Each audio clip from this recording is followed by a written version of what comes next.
Mga senyales na may gusto sa iyo ang babae, stoic and motivational perspective. Uno, pinapadama niya pero hindi halata stoic. Insight, ang tunay na damdamin minsan hindi ipinapakita ng lantaran.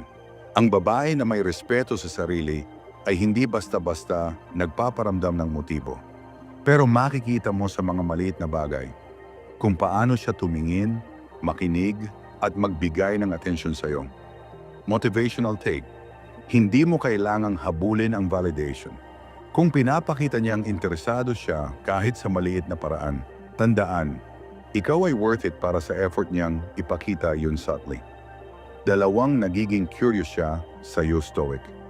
Insight, kapag interesado ang isang tao, mas interesado siya sa mundo mo kaysa sa kanya. Hindi ito laging obvious pero ang mga tanong niya tungkol sa buhay mo, plano mo at pananaw mo ay hindi lang basta chismis, genuine yan. Motivational take. Kapag may gusto sa'yo ang isang babae, hindi mo kailangang baguhin ang sarili mo. Ipakita ang totoong ikaw at kung sino ang nararapat para sa'yo, kusa kang kikilalanin. Tatlo, nagiging consistent ang presensya niya stoic insight. Sa stoicism, mahalaga ang consistency. Kapag ang babae ay patuloy na nariyan, hindi para mag-demand, kundi para sumuporta at makasama ka sa simpleng paraan, that's a sign.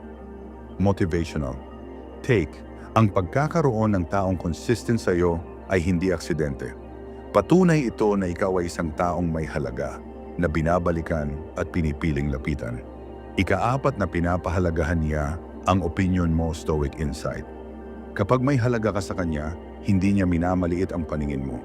Humihingi siya ng payo o interesado siya sa pananaw mo kahit hindi siya laging sangayon. Motivational take, you matter. Kapag may isang taong may gusto sa'yo, mararamdaman mong may bigat ang boses mo sa buhay niya. That means you're impacting her life positively. 5, walang halong drama ang paglapit niya, stoic insight. Ang tunay na emosyon, hindi kailangang exaggerated.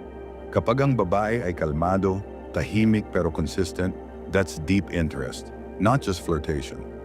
Motivational take, ang totoong kagustuhan ay hindi nagmumula sa pabibo o pakilig. Nanggagaling yan sa respeto, paghanga at tahimik na pagpili sa iyo araw-araw. Bottom line, kung nararamdaman mong may mga ganitong senyales, huwag kang magmadali. Stoicism teaches us to observe without attachment and act with clarity. Motivation reminds us that you are deserving of love, but never desperate for it.